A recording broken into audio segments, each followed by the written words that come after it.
This, yeah, I see record.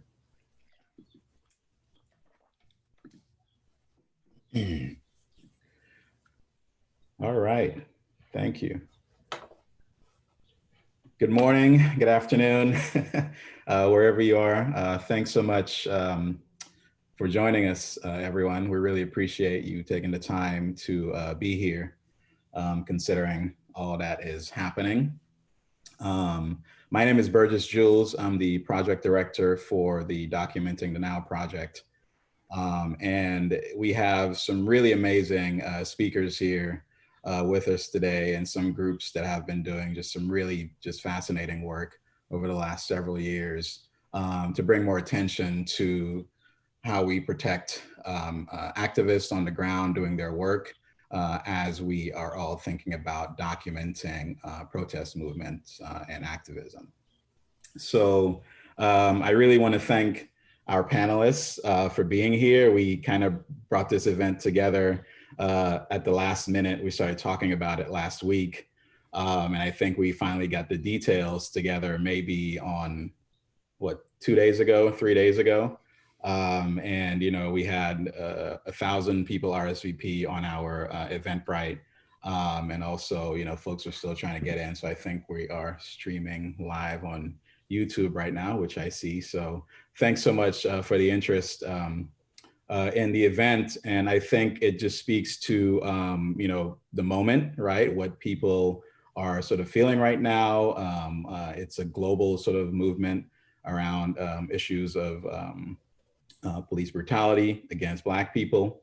And, you know, I think our community, archivists and memory workers want to document this moment. And we're glad you're here, and we're glad you're thinking about ways to do this that are ethical and that protect people's lives. And I think, you know, that's why you're here. So we really appreciate that.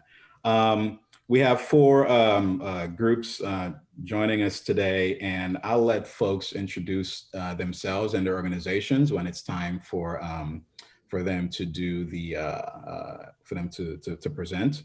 But we have folks from the Blackivists Collective, Texas After Violence Project, Witness, and Project Stand. And I'm here representing the Documenting the Now project. We also have 3 other members from the Doc Now team, Francis, Ed, and Alexandra. I'm sure you'll see them throughout the presentation. And I really want to thank the Doc Now team for sort of coming together last minute and pulling this all together. We're not experts at Zoom presentations and YouTube live streams. So another skill in our pocket there, in our toolbox. So we appreciate that. So let me just share my screen here. Let's see if that will work.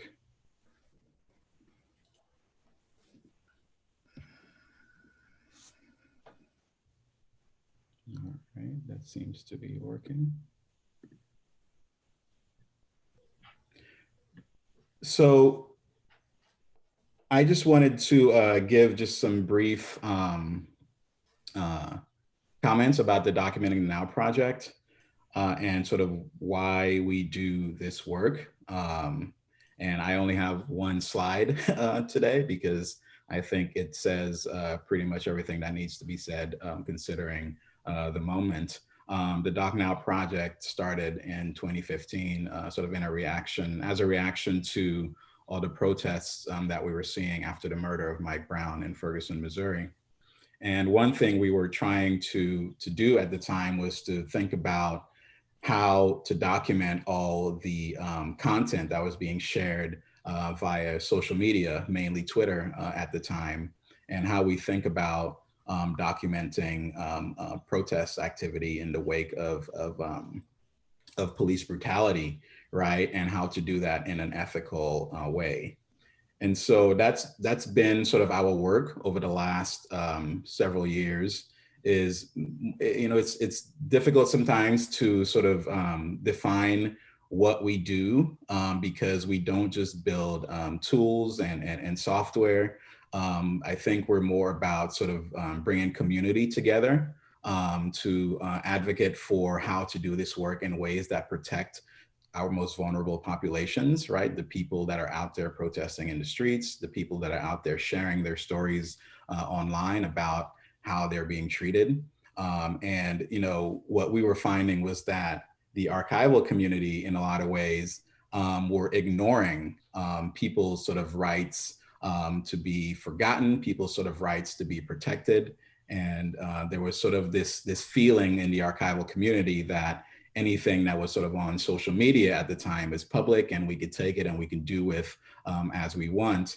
But as you can see from the slide, and this is a tweet from the FBI, right, on June 1st. This is, you know, a few days after the protest started really going on. As you can see, law enforcement is very interested in causing harm to people who are out protesting in the streets. And so we have been sort of advocating and pushing this for a while, that, you know, just because, you know, things are on social media and things are public, we still have a responsibility to protect the people who are out in the streets, sort of sharing their grievances, right, with the public. And so it's something that is, you know, that's just very important to us. We see ourselves as folks who want to bring a community together to think about sort of a collective response to these kinds of issues. We always tell folks, you know, we don't have all the answers. And it's the reason why we don't create a whole lot of guides and other kinds of resources like that, because we really think that the answers to how we sort of ethically document this moment are more about people coming together and figuring it out together and agreeing that, you know, people should be protected as we do this work. So we have created a couple, you know, in 2017, we, let's see here.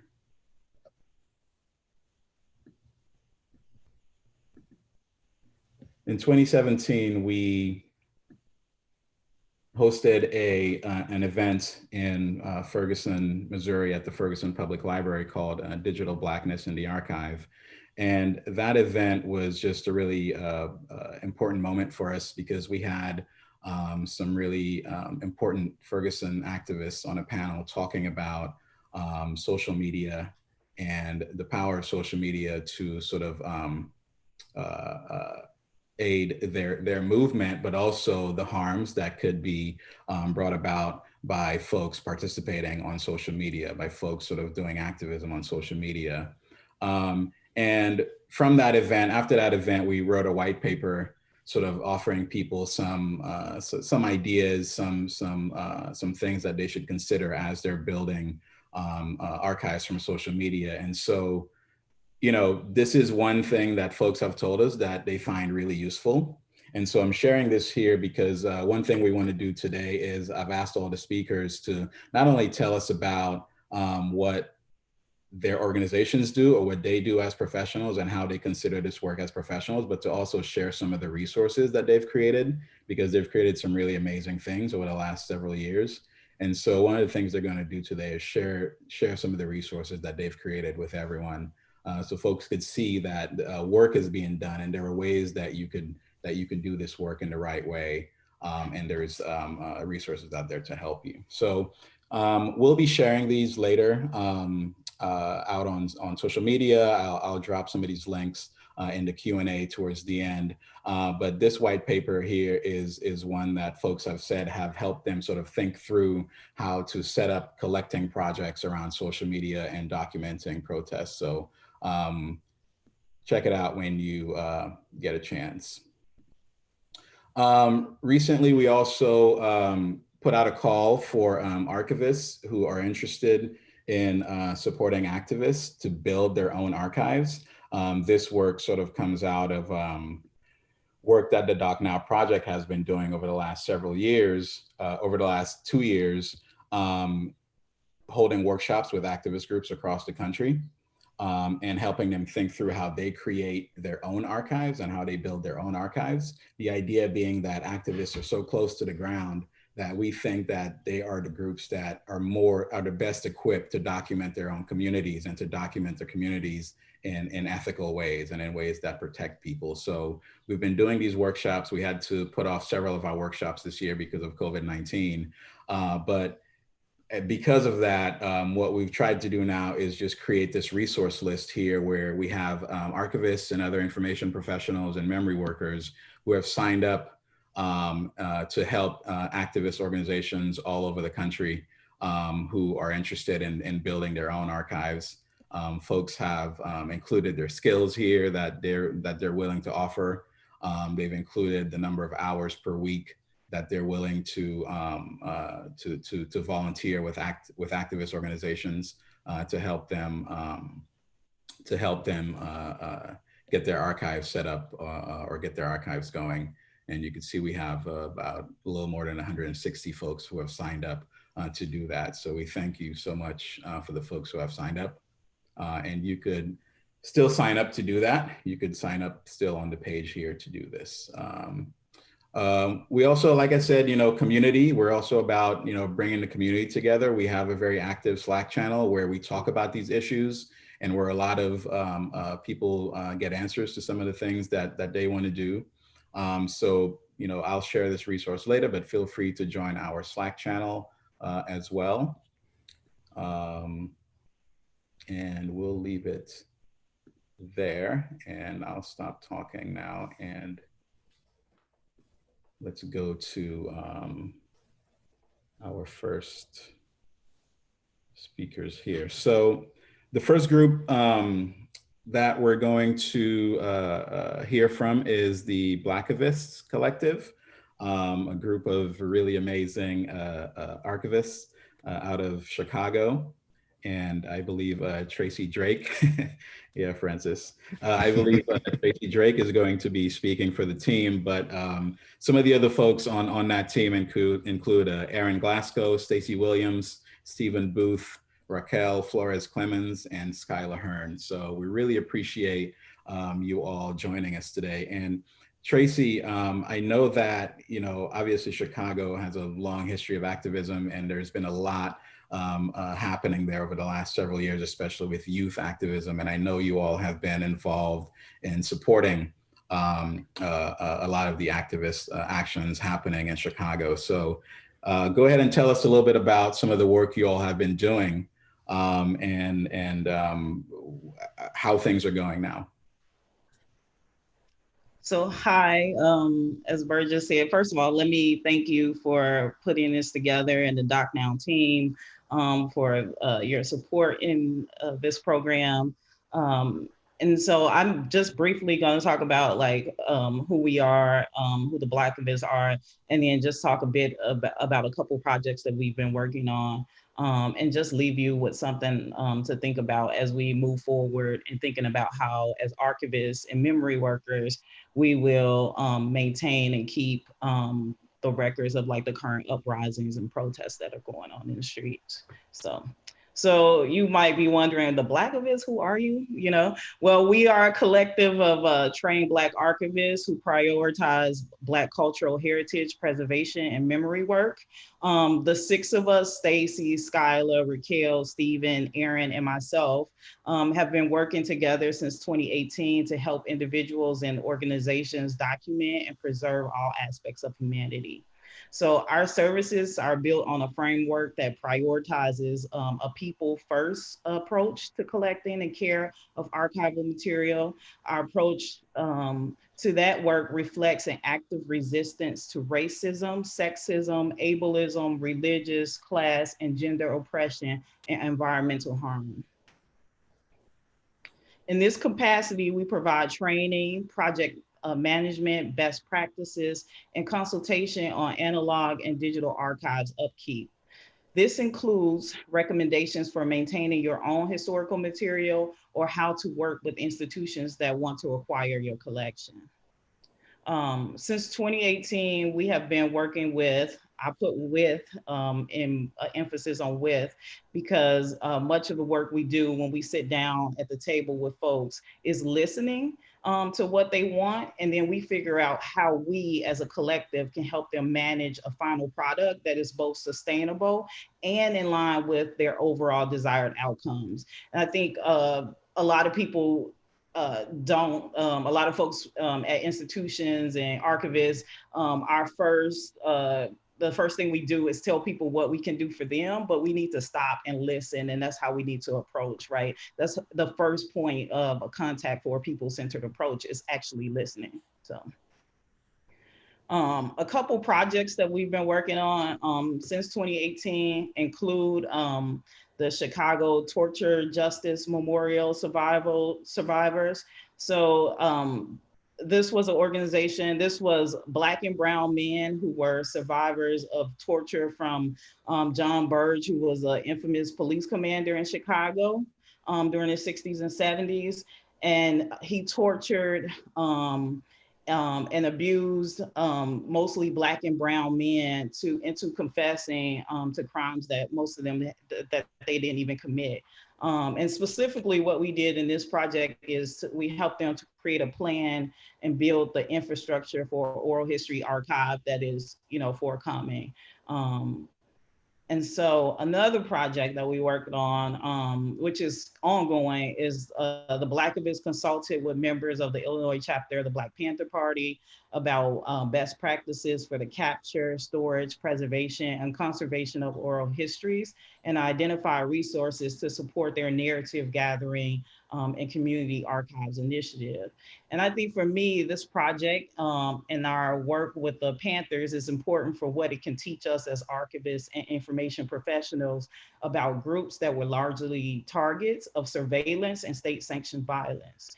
In the case of the Panthers, because they were so heavily surveyed, much of what has dominated the historical record around them is government documents and academic books.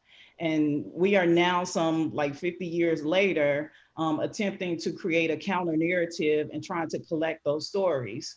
In most instances, what we have seen is that the state is great at creating a narrative very quickly, and folks will believe that. And I think in this moment, we have a chance to document the current uprisings responsibly in a way that protects already marginalized and vulnerable groups, and not wait 40 years later. We don't have to wait all that time. And so when I say responsibly, I mean documenting, preserving, and collecting in ethical ways that prioritizes people's health and safety first, and does not collect material just for the sake of having it, which I think is important, because what we found out in places like Baltimore, in Missouri, after Mike Brown's death, is that the state was using technology to surveillance folks, and then using like facial recognition software to go and scrub and look for those folks online, and connecting with them, finding them via their Facebook accounts and social media, LinkedIn. Um, and we know that they will continue to use those practices as long as they find them successful. But what we can do as archivists and memory workers is to ensure that first we are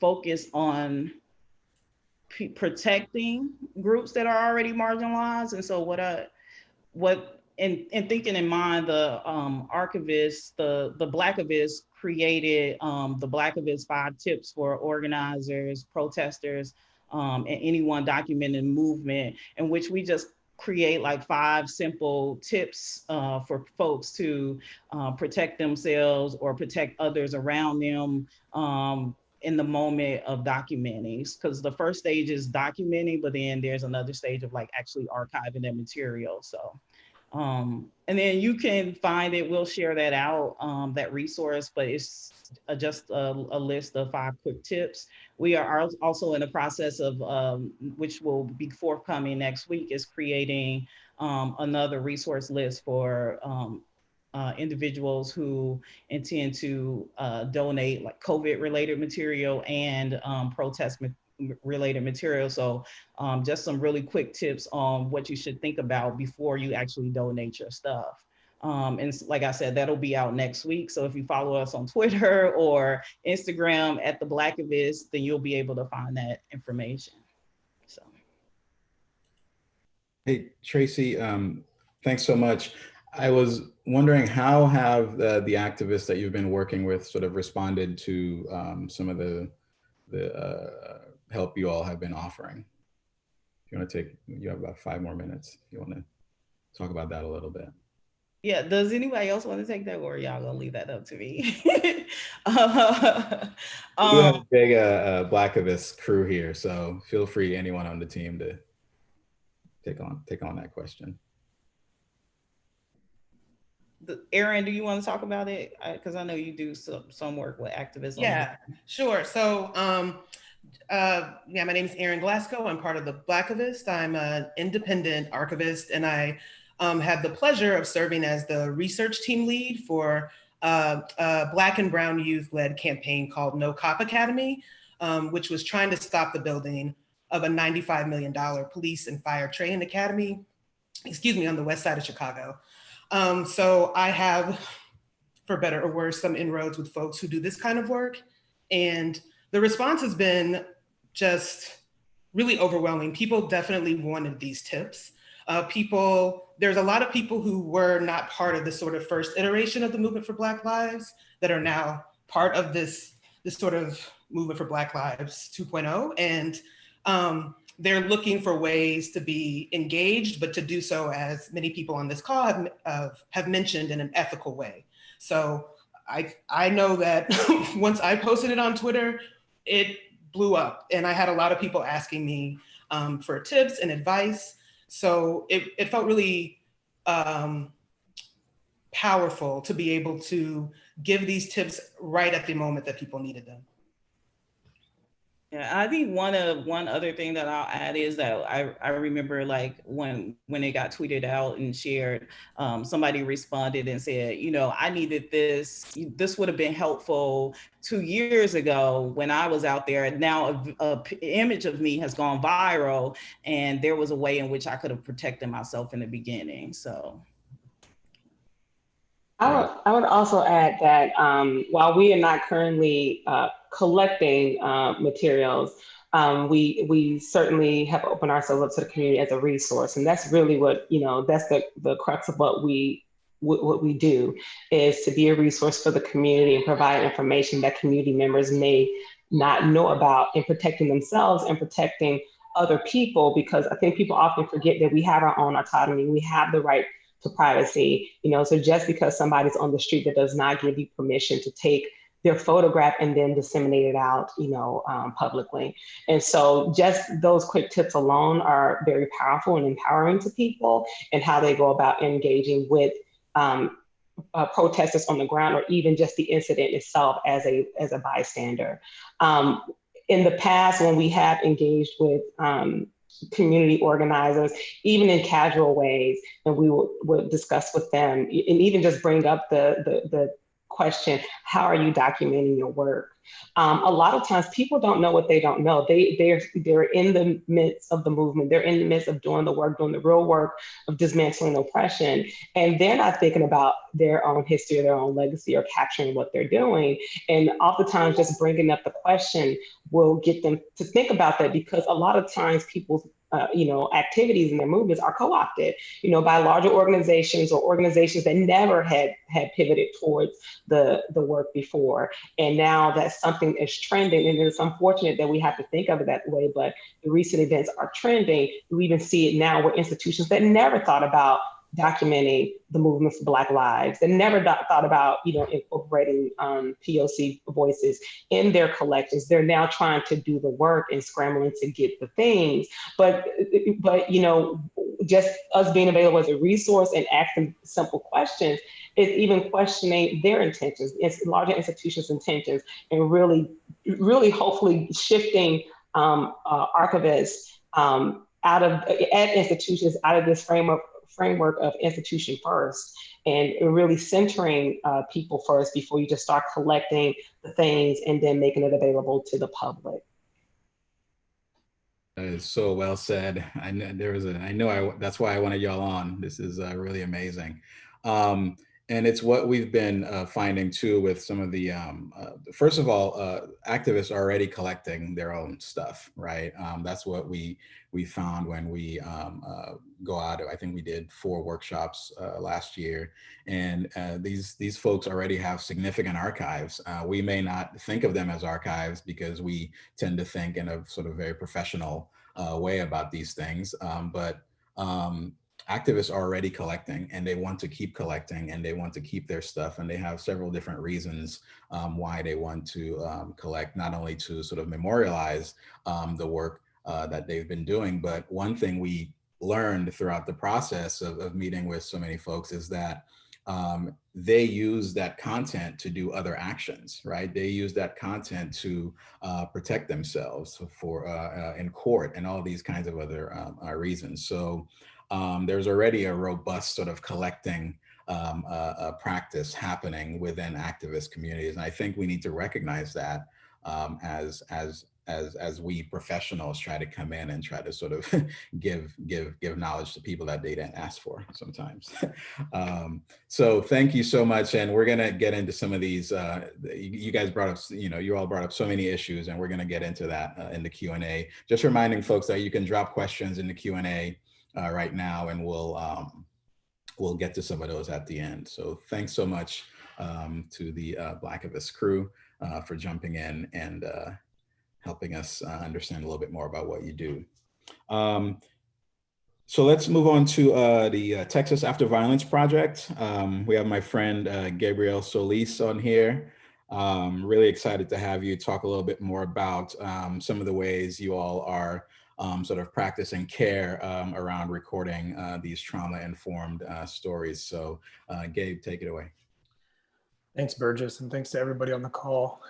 So Texas After Violence Project, we're a small organization based in Austin. We're a community-based archive and documentary project, really focusing on the impacts of state violence on individuals, families, and communities.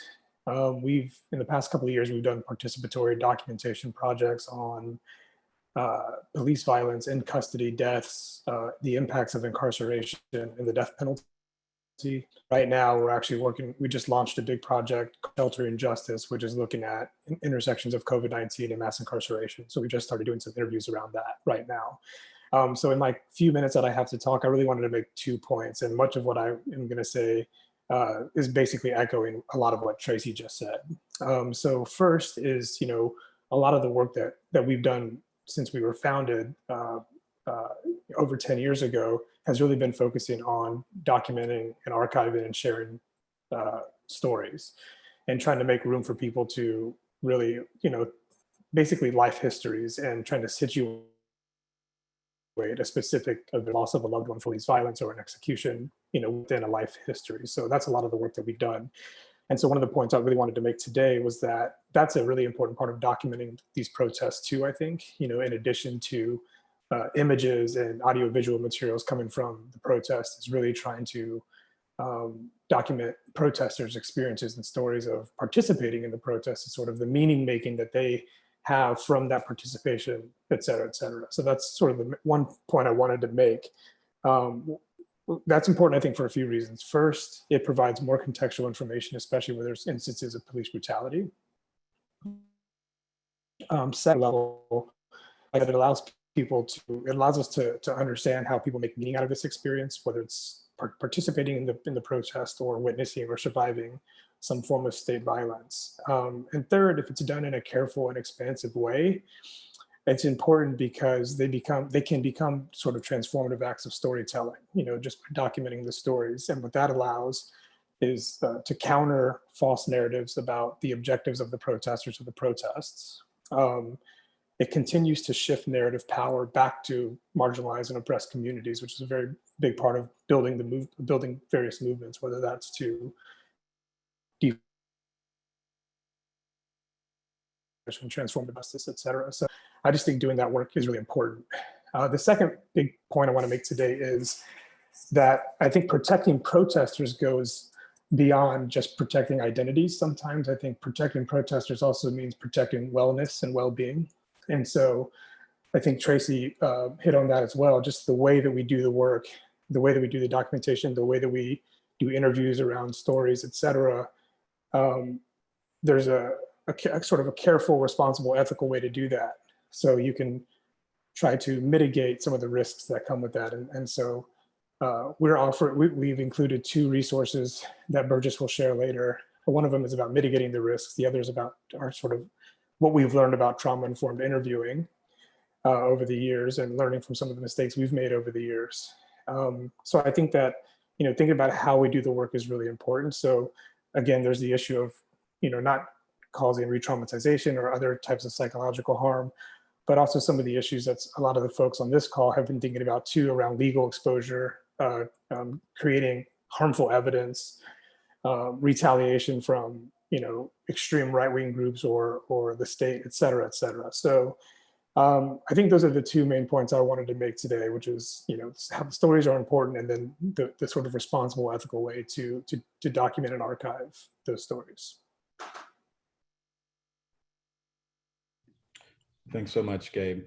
Did you want to talk about this new project that you all just launched recently about collecting COVID stories? Yeah, so we, obviously, like a lot of organizations, we had to shift what we were working on this year when this all hit. And so we realized that we were sort of uniquely positioned to do some of the documentation and archival work related to COVID and criminal justice, particularly incarceration, mass incarceration. And so we put together a project team. We came up with some areas of interest that we were interested in learning more about. And we've just started doing some interviewing using Zoom. And we've also started collecting some materials from people who are currently incarcerated. And we're building an Omeka site, which will be launched, I think, pretty soon. And so, just in the couple of interviews that we've done so far, we're already, they're powerful, they're troubling, they're startling. Which is what we're hearing from family members of people who are trying really, really hard to get their loved ones out of jail and prison, recognizing that it's already a crisis. And clearly governments aren't taking the very real potential for a lot of people being infected, being sick, or even dying because they're not taking seriously a lot of the measures that people have to take in order to save lives. And so, we're looking at this is likely going to be a long-term project because clearly this is a crisis that's not going to be ending anytime soon. So yeah, it's we're hoping to not only archive the stories, but we're also hoping to partner with journalists, with writers, with artists, with activists, organizers to sort of activate the archive in different ways so that we can continue to contribute to some of the movements around freeing people out of jails and prisons. Excellent, thank you, Gabe. And I really appreciate you bringing up the fact that we make mistakes in doing this work, and we all have. Certainly, the Doc Now team has as well. I remember the first sort of few months where we were sort of tweeting about some of the collecting we were doing. Some folks, including someone who's now part of our project, Dr. Meredith Clark, who's our academic lead, called us out on Twitter, rightfully asking us if we had permission to be collecting people's tweets, right? And that initial sort of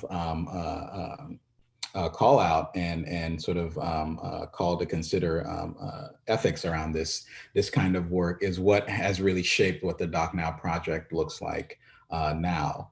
And so, I think if you're going through this and you're not making mistakes, I think you're not being honest with yourself about how the work needs to be done. And that's why we're so interested in advocating for a community approach to addressing this, because I've learned so much from all of you as we've collaborated over the last few years. I could think of when I think of care work, I think a lot about Skylar Hearn, right, and what she has to say about that kind of work. So we all can't do this alone. So I appreciate you bringing that up because it's important to acknowledge where we dropped the ball in trying to do this work and how we adjust and do it better. So thank you.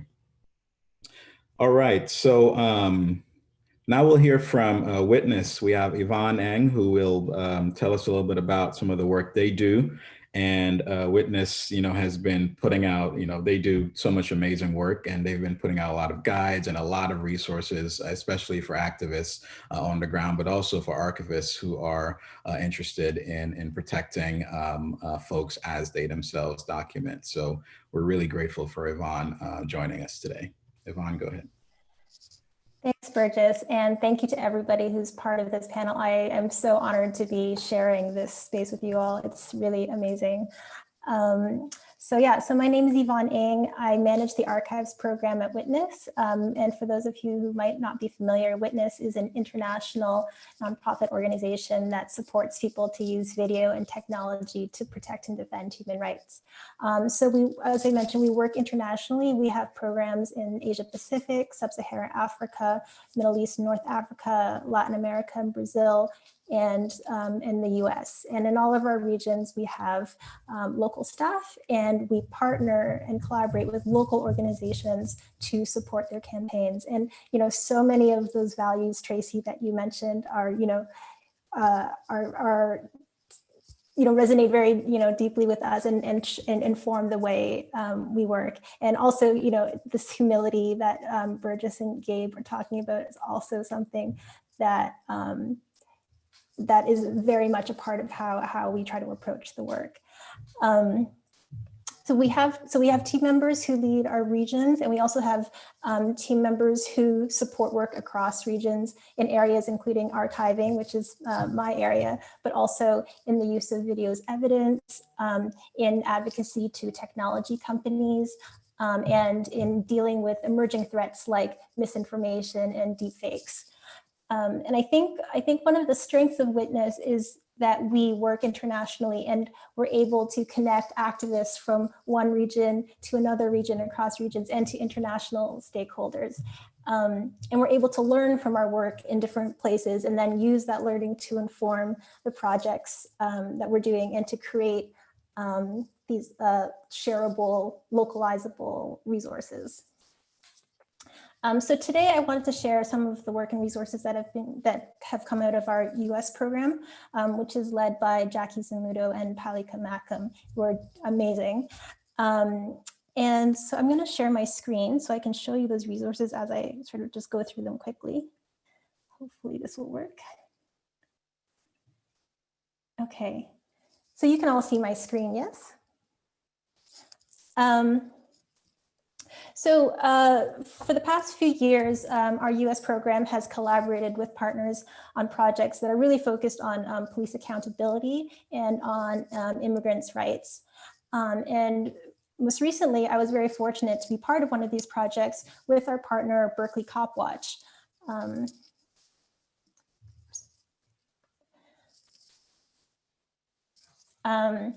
And working with them for the last 2 years to build up their internal database of policing incidents and officers in their community, and of their video documentation, which they use to support their campaigns, as Burgess was mentioning. They use their video and this database to support campaigns, to support individual cases of people in their community who need support, and to use it as proof and early warning of problematic officers. We recently co-published, by sort of complete coincidence in relation to the timing, a set of resources, including the database template and the data dictionary from this project, in hopes that it could be useful to other Cop Watch organizations and other groups working on police accountability. This project actually built on a previous project we did with another organization in Brooklyn called El Grito de Sunset Park, which focused on how to use video documentation to profile and create counter narratives about police misconduct in the Sunset Park neighborhood in Brooklyn. And in addition to the project, we again published our methodologies and learnings from this as part of the resource. In addition to our sort of intensive collaborations like these, we create shareable tip sheets on how to stay safe, and when filming the police, how to film ethically and effectively while being safe. And here's just one of our tip sheets. And as you can see, it sort of emphasizes like the sort of thinking before sharing, considering your own safety, knowing your rights. Here's another one. It gives you a sort of a flow chart of what to think about. If you have a video showing police brutality, should you post it or should you not post it?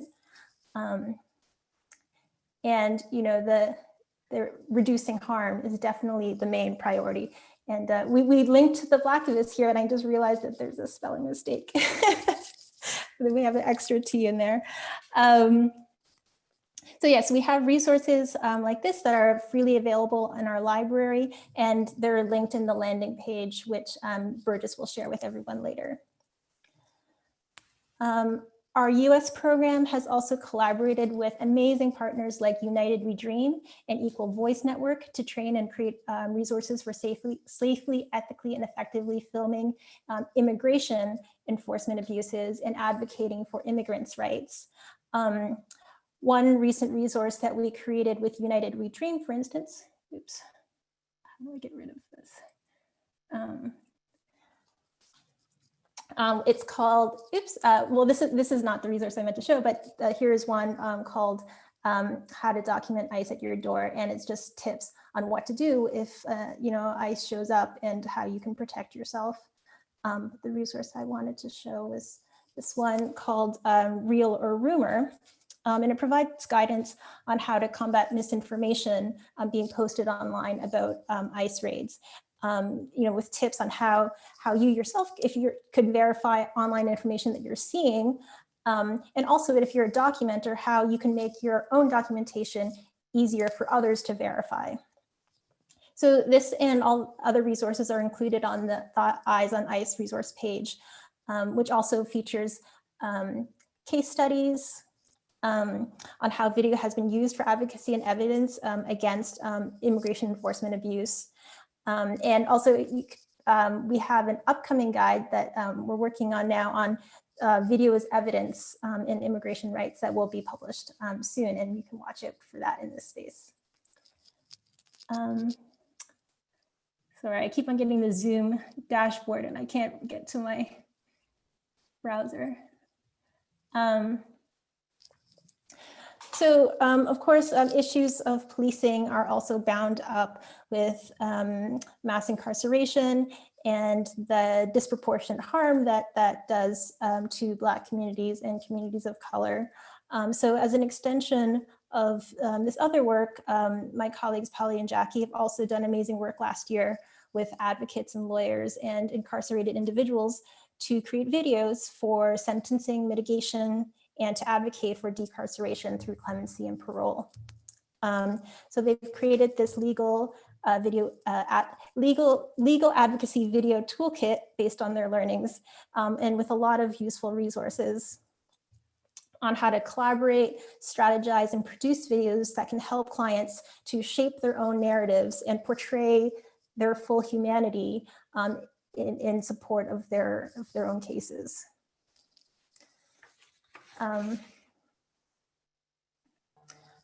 Outside of the US, our team in Brazil, who is led by Victor Ribeiro, has also worked for years on issues of police violence. Thousands of people are killed every year by police in Brazil, and yet that doesn't get a lot of coverage internationally. We've been able to learn and share many of the strategies developed by activists in Brazil. And we have numerous resources available in Portuguese, such as this one, which is about collection planning for documenting police and military in favela areas, which we did in collaboration with our very long-standing partner in Rio, Coletivo Papo Reto. And then finally, just in closing, I just wanted to point out a couple of our longer form resources, including the Activist Guide to Archiving Video, and our Videos Evidence Field Guide, which provide more in-depth guidance for activists who want to archive and preserve their videos and also make it usable in legal contexts. And I'll stop sharing my screen. That's awesome. Thanks so much, Yvonne. I'm glad you showed the work around Copwatch and the El Grito project.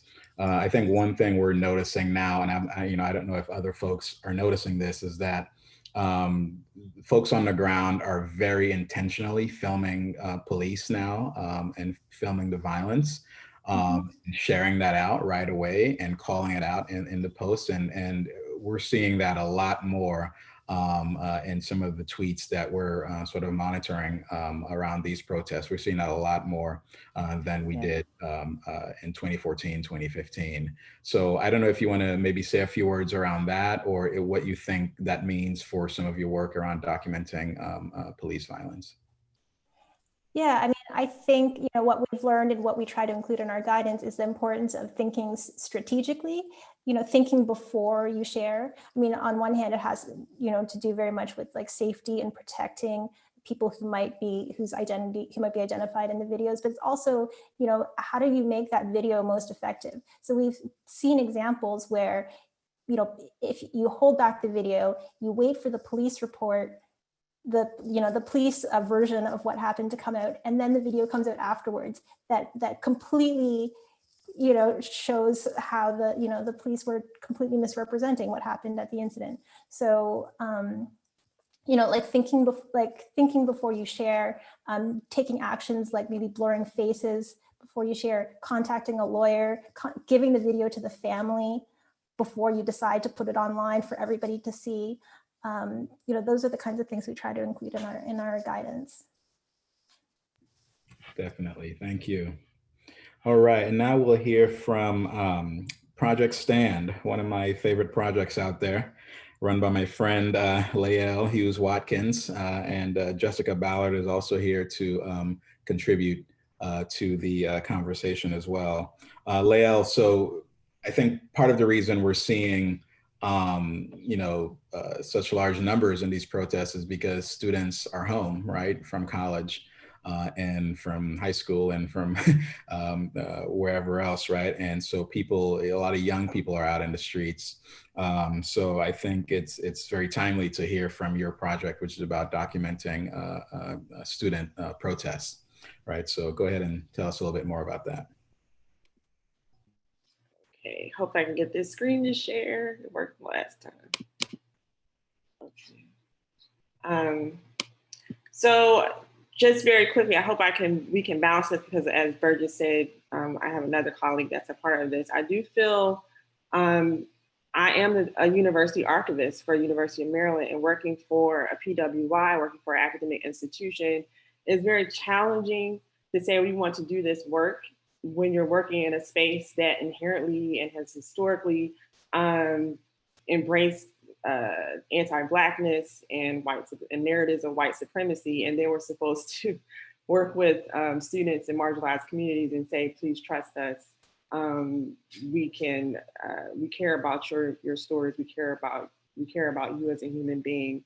And so to try to build that trust and that community with marginalized students has been a tricky one. So I'm glad we've been able to do this work with Project Stand, and I'm glad I'm here today with these amazing people, and thankful for Doc Now for allowing us this space to share what we're doing.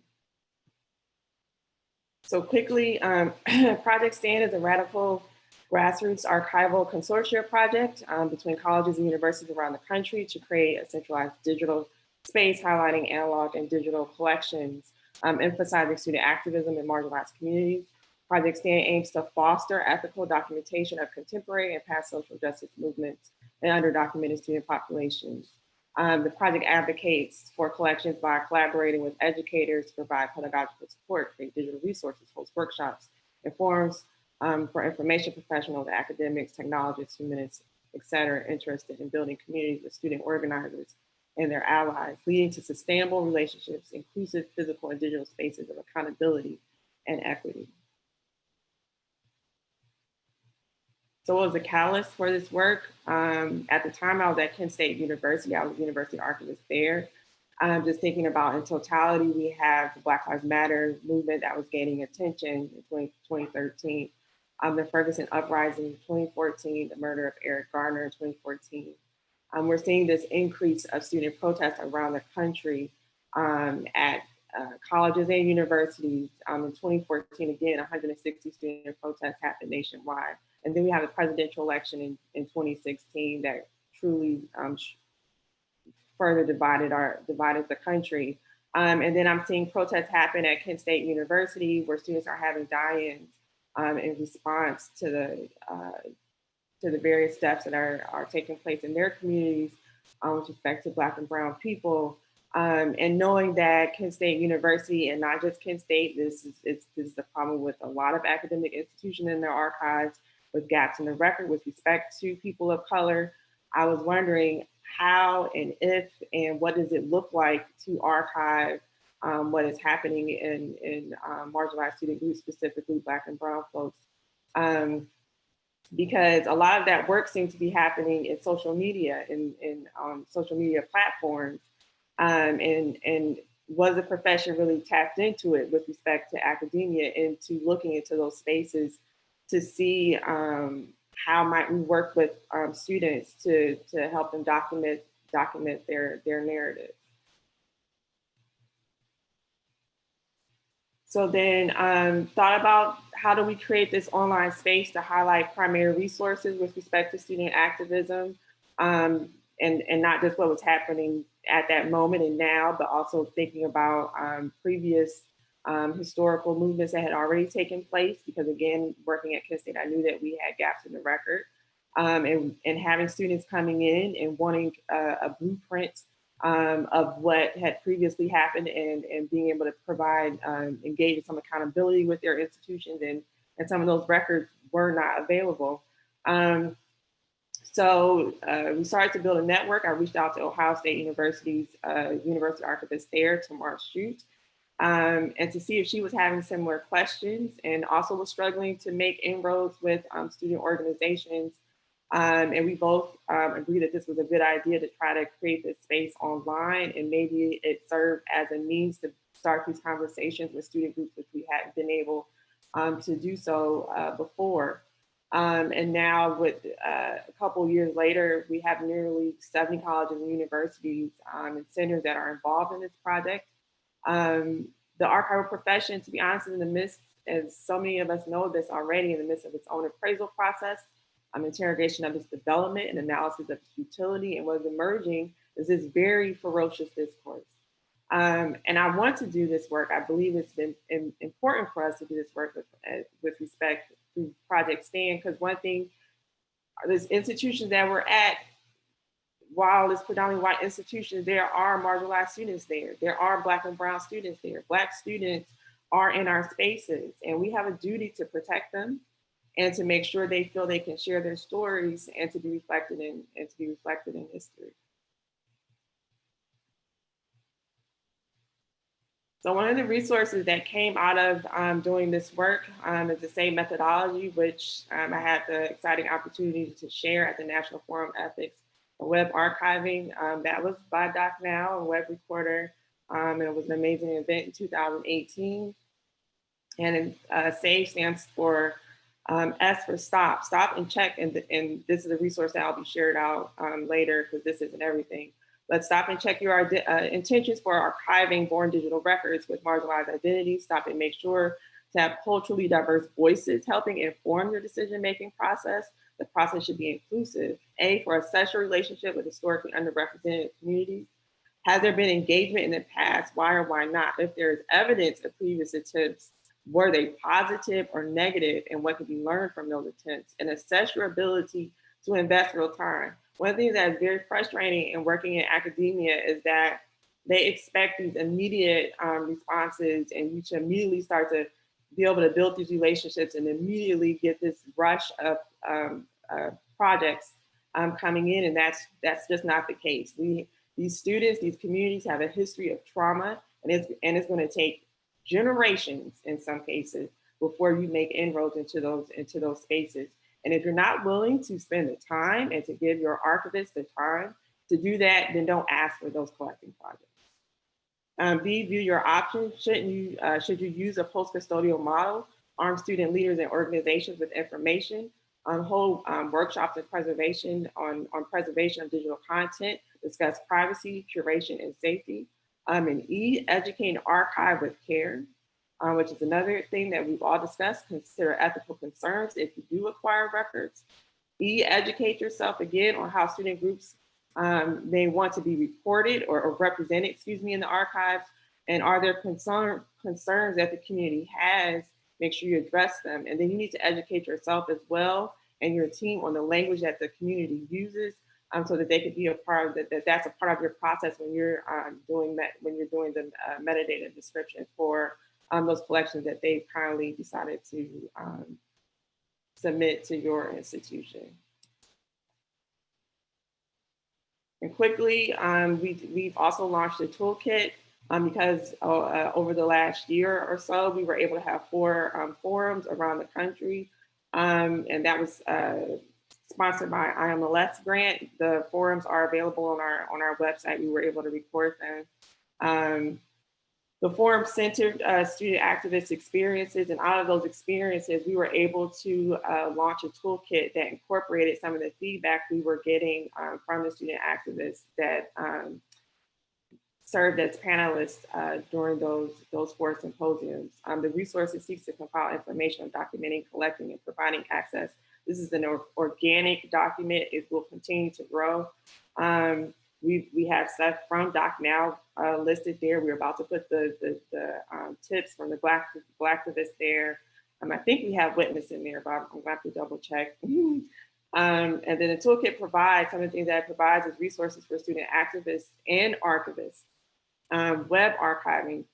What questions should student activists ask their university archivists? Privacy, access, and restrictions and copyright. It's a very, we try to do a lot of detail as much as possible and things that we think we should arm content creators with the information as they're thinking about whether they should engage in this relationship with their institutions with respect to whether they should submit their content or not. And then I think this is going to be time for my colleague, Jessica, because we're having a real-time situation in this discussing if we should have content posted on our website from Being Black at Illinois. And Jessica, if you can, let me know if you can get in, if you can share your screen. Yeah, I am trying to. I'm going to stop sharing. I think it is working. Okay, yes, I have only shared my screen maybe 2 other times.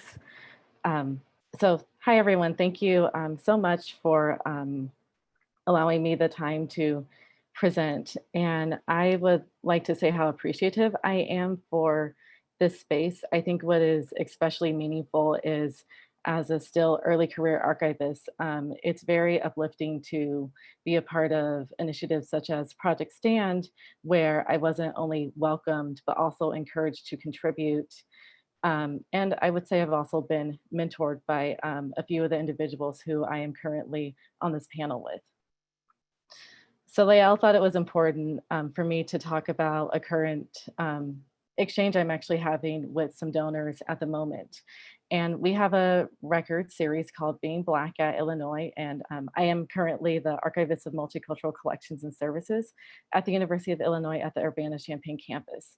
And this collection contains photos and video recordings related to student organizations and social action groups meant to raise awareness of racial and political issues. And it specifically is documenting the 2014 to 2015 period, as many of us saw quite a few protests related to Black Lives Matter. And during, and Lael reached out because she happened to notice this collection on our archives and thought this might be something interesting to feature on Project Stand's website. But we both felt some reservations right away because there's quite a few images of students, particularly close-up pictures of students' faces holding signs. And while the pictures are very powerful, what risk do we put students in if we are displaying these types of records and these types of records? So I decided, since I knew one of the individuals who contributed to sending these records to the archives, that I should just have a discussion with that individual. And we're still working out what is going to happen. There are some people that this individual can contact to see if they're willing to give their consent. We do have some pictures that show large crowds of people where you can't really identify anyone's face. But there were also some additional resources that this unit was willing to provide us with, some articles and presentations that were created to discuss these particular movements that took place on campus, where they're not showing anyone's face at all, but you get a clear understanding of what the situation was like. And I think it's very important to consider these conversations, because as archivists at a university, oftentimes we're engaging with the students that we work with, and we might have opportunities to engage with students, but not to the same level as other staff and administrators and faculty are engaging with students. And while I was able to easily get in contact with this individual, that's not always going to be the situation, but I think it proves how important it is to at least make the attempt. People may not always be as receptive, and I think that's important to note as well. But I think it really reveals that we need to be open to having more engagement with our donors and our patrons. And I think it also showed how much we value these records, how people might want to use them. And I think another important step that needs to come next is actually discussing the records that we currently have and the accessibility. While I think this is a powerful collection, and of course we want people to see what we have, is it better for us just to have a description and leave the photos potentially offline or nearline, only accessible to university affiliates, and to get an understanding of why is someone interested in seeing these photos? How are they going to be used? Recognizing that even with all the precautions that we take, there are always going to be some safety concerns and risks. And of course, this is a conversation that normally I think a lot of us like to have after we have figured out a good solution, not while we're in the middle of trying to work out some important potential policy changes.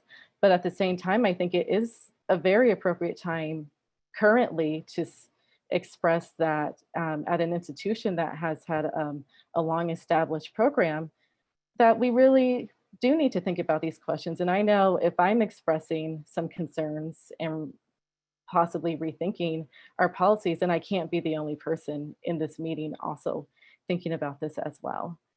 So that is the end of my presentation, and I will stop sharing. Excellent. Thank you so much, Jessica and Lael. And I think, I think this has been a great set of talks, and it should have shows the diversity of the types of collecting that can be happening in this moment, that should be happening in this moment, but also a diversity of the issues that we face. And so, the last couple of years, we've seen how police on university campuses have responded to student protests, especially if we look at UC Santa Cruz and some of the other UCs, how, students are being pepper sprayed and all this stuff going on. So, just because students are on campus, sometimes we think that's sort of a protection bubble for students, but especially for students of color, it is not. And so I do think it's important that we have a perspective of folks who are trying to document student protests in these times. So thank you so much to everyone. We still have over 600 folks listening in, so we'll go to some questions right now. But I really appreciate you all, especially sort of coming together in this short time frame to do this. I think it speaks a lot to how dedicated you are to doing this work. So so thank you again.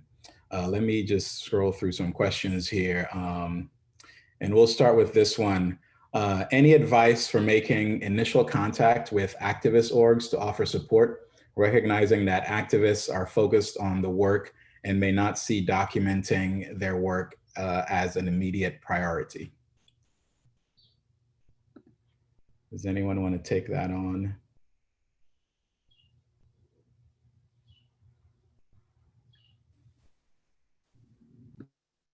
I can get us started, maybe, unless, and Raquel, did you want to go?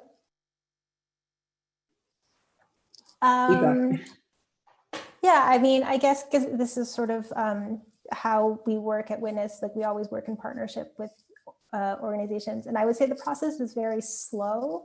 I mean, often we're working in partnership with a group and then we will, the archives component of that project comes like a little bit further in after we're working in other aspects of a project with them. So that's where I kind of come in. But you know, even with like, you know, with Berkeley Cop Watch, who had a clearly identified need for this database, they wanted this database. They sort of saw the value of it for themselves even before, you know, we became involved with them. You know, the process of developing it still took 2 years. And, you know, as Tracy, you mentioned, like the importance of like listening, that listening process is like very like slow and ongoing.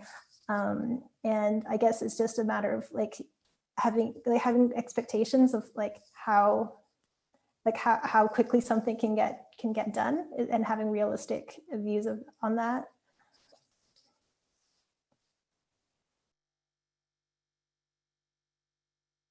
Thank you. Raquel, did you want to say something? I was just going to simply say, show up to any, you know, public meeting or opportunities of engagement, and just to let organizers know that, you know, you're there, you exist. I also would caution you to make sure you check your intentions and priorities at the door. You know, make sure you're not just going in there to get things or to be a, you know, to boost your career or what have you, because the work is just too valuable for you to have those type of intentions. And so just, you know, be available and be ready to offer resources, be ready to offer, you know, something that you can quickly direct organizers to that's easily accessible. And that gives a snapshot of what that looks like, what that work looks like, and know that if you are given the privilege to be a part of the work and in the role of helping them archive it, know that you are a co-pilot. You know that you are to take their lead and how they want you to engage with their work. Yeah, I just want to add to that because I think like when folks think about the work that we do, is just about coming and collecting material or paper or however, whatever format that material comes in. But there is actually a trust. There is a relationship that you have to start first, and you start there, and that relationship is built on trust. And so as an archivist, when we come in and have conversations with individuals, especially vulnerable and marginalized groups, like the first thing that we need to do is like work on that relationship of trust. And so we have to like, also when we say something, we have to do it, right? So like we can't, what I found in like a lot of the work that we've been doing with community members is like, especially when you deal with like groups that have historically been marginalized, there is a mistrust of institutions in general, right, from the start. So one, you have to come to them honestly, and then you have to come to them letting them know what honest, and then you have to say what you're going to do. So those are what I've found is like two important things. And then also the third thing that I would say is also like you have to meet people where they are. Like you can't wait on people to come to you. You have to go out there to them. So sometimes that requires you to get into the street and have these conversations, go to events and stuff and say, as Raquel stated, like, hey, I'm here, I exist.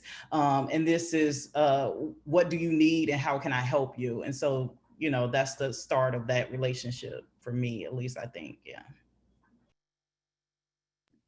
Thank you, Tracy, and thanks to everyone who answered that question. Yeah, I think with the Doc Now project, as far as we're concerned, you know, we definitely take on this idea of slow archiving, right? And building relationships with activists, and showing up, you know, with the mindset of what do you need? How can we support you doing your own thing? And if the answer is no, then we back away, right? And I think we've learned a lot in sort of holding these workshops with activist groups across the country in understanding that some of them want a lot of help and a lot of support, and some of them are already doing this work and really just need some money so they can continue doing the work, or they need access to some technology so that they could enhance the work that they're doing. And so I think you all hit it on the head with just, you know, listening to what folks need. If you really care about this work, it starts with listening to what people really need. All right, another question here, and I've seen a couple like this, so I'll ask this one. Does anyone have experience or guidance on interrupting unethical documentation or engaging with photographers, videographers live at protests to ask them about their methods as we see it happening while demonstrating or protesting? So this is about how do you interrupt some of these unethical practices that you see happening. So for example, if someone is filming or taking a picture of people's cars, you know, people doing what law enforcement might consider unlawful, or just sort of being out in the streets. Does anyone want to take that on?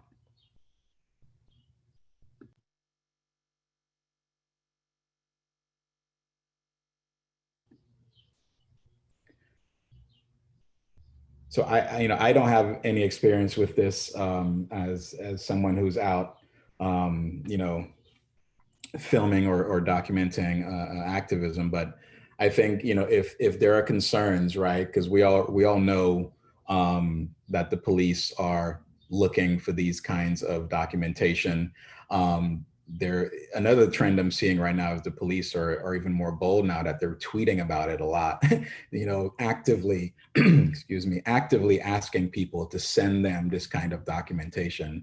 So I would say if you see something happening, if you're a memory worker or an archivist out there in the streets, and your intention is out there to sort of see what's going on, and you see this kind of unethical behavior happening, you know, and you feel up to it, speak up, you know, and ask people, you know, what their methods are and how they plan to protect, you know, the people that they're filming. Now, understanding that there are all kinds of actors out there during protests, you know, taking pictures. They could be journalists, they could be white supremacists, they could be undercover cops, they could be activists themselves. And so, you know, I don't really have a full answer for that, but I would say if you feel compelled, you know, speak up, right? That's the least that folks could do. I don't know if anyone else wants to jump in on this question.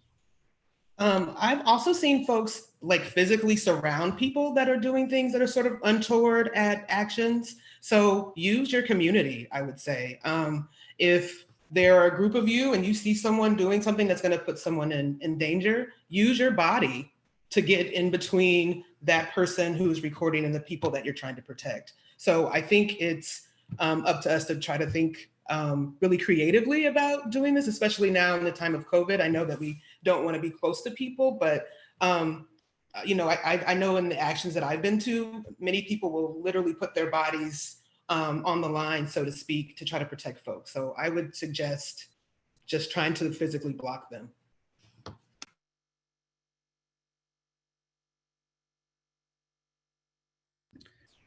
Anyone else? No? Okay, hold on here. Let me get to, maybe we'll do a couple more questions.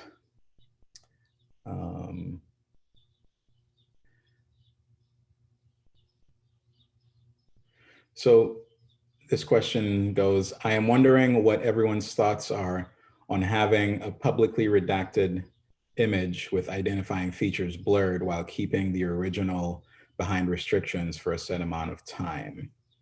So it sounds like this question is asking about having redacted images in what I'm assuming is a university archive or some kind of institutional archive. I guess I would also ask about, you know, what kind of metadata is being made available as well, but I'll put this question out there to the group.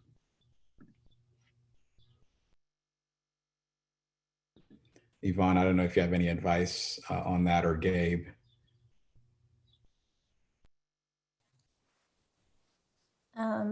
I guess I would need more context, like what is the purpose of the collection, I think would be my first question. Like what is the intent of putting this collection online? Why was it collected? You know, who was it collected for in the first place? Gabe, I don't know if you. So for us, we follow a very pretty strict protocol before we put anything online at all. Usually, although we've deviated from this protocol a little bit depending on the project, usually we will always allow anybody who's donating anything to us, whether it's a story or other materials, to review an option to actually or edit information before anything is made public at all. And of course, we also have a takedown clause where people can come to us and say they want something removed. But we also try to be extremely transparent before we do anything, to say, once something is online, even in our digital archive, we don't really have any control how it can be used, and people may use it in ways that we totally agree with. Fortunately, that I don't think that's happened with our materials, but so we've tried to think through very carefully how we communicate with people who are doing stories or materials to us. Anything goes up. And in fact, one of the resources that Burgess will share later goes through some of that protocol as well. I also want to just chime in from the university archives side of things. I think if you have to restrict or redact content to a significant matter, maybe you shouldn't be putting it up in the first place, and maybe spend more time having a conversation behind the scenes on how you're going to represent or handle that collection, and maybe need to have more conversations with the content creator if that person's available for those conversations. But if you're putting up content and you really can't garner much from the metadata, or as far as the image, I kind of don't know if that should be even something you should be doing if you're having that many questions around it in the first place. Yeah, I think that's a great point, Lael. And there's a follow-up question here that kind of is related to this. Do you put a moratorium on public access to archives of current and recent protests to protect the activists? Would restricting the archive stop law enforcement from accessing them? Does law enforcement have the authority to demand to see unedited faces if we use blurring technology? There's a lot of questions rolled up in that, but.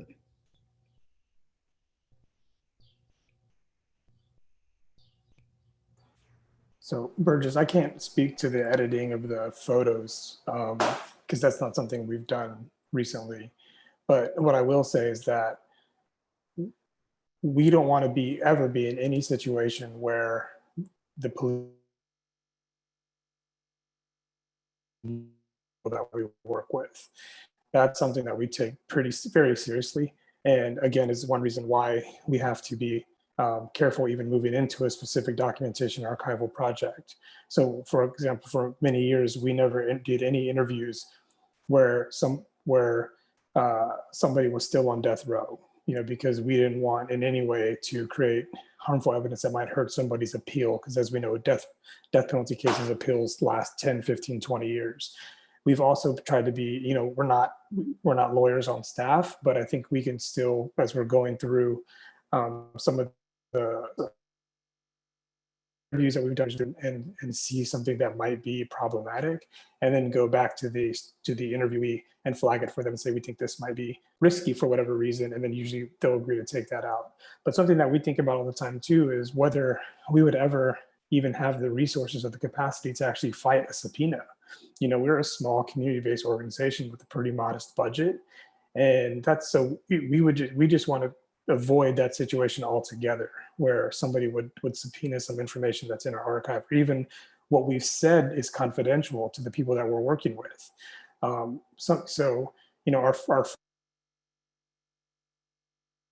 who started many years ago talked a lot about the difference between confidentiality, which we can assure to the people that we work with in our communities, and the difference between that and actually privileged communication. Those are two different things.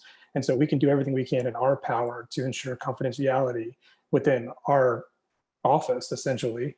But it becomes a totally different story if somebody from the state is actually trying to access that information. So it's definitely something to think about beforehand, hopefully before you find yourself in a situation where you have to deal with that. I could add to that also, just to reiterate, our advice is similar to Gabe's, and we try to stress that just not to film that material at all, so you don't have it, because it could be potentially very difficult to prevent law enforcement from gaining access to it. And in terms of preparing, we advise people to have use passcodes on their strong passcodes on their phone and not use Face ID, not use Touch ID, because that it's harder to be compelled to unlock your phone to show that raw documentation to law enforcement if you had to. We also advise, in terms of backup, if you're Google, Apple, they will all provide videos and your backup to law enforcement if they're subpoenaed, and they're not encrypted. So either don't use the cloud backup or encrypt before you put your materials into those cloud backup systems. Yeah, those are all really great and appropriate responses. I think, one thing we try to remind people of on the Doc Now project is that, law enforcement is collecting actively as well. There's also a whole industry of companies out there that are building sort of social media mining tools specifically for law enforcement. We heard a lot about them over the last couple of years, with some of them being banned by Twitter and Facebook from using their data. And so the information is being collected. That doesn't mean we have to add to it though, and so I think that's what we try to remind folks of is, an excuse is not, well, it's already being collected, so we're just going to kind of do our part. I think what we want to try to do is model the ways that we can care and that we can be ethical. And I think, part of the issue that we face in our profession is that it is a profession, and we are out there trying to document these things, and it's part of what we put together for merit packages and promotions and all that.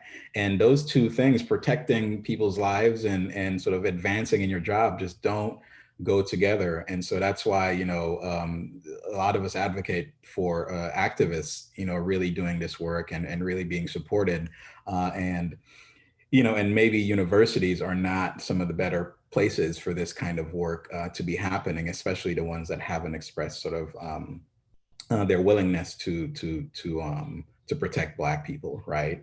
But we do know that there are, brave folks in universities and in some of these other spaces doing the work in the best way that they can. But, I think it's important to remember that, the activists themselves, they're the ones who know best, what they'll need and how to document their own movements. So I'll leave it at that. And we're past the time that we said we were gonna go until.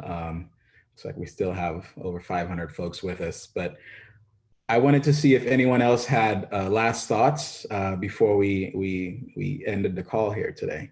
And just saying thank you again so much to all of you for being with us, and thanks to the Doc Now team for supporting us with the technical part of this project as well. But any last thoughts? I guess what I would like to bring up, and there's been a lot of discussions about it, and something that we are revisiting is there's been some wonderful resources provided, and definitely creating strong collection policies can make a big difference, rethinking even what that looks like. And while we have a lot of policies in place at the U of I, we're really taking some time to rethink that.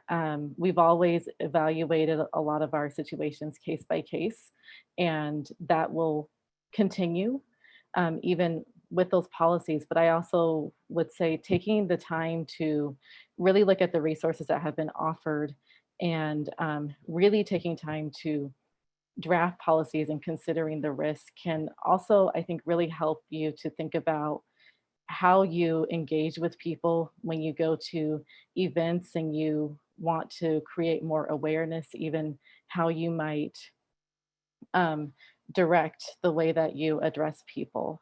So that's just what I wanted to add.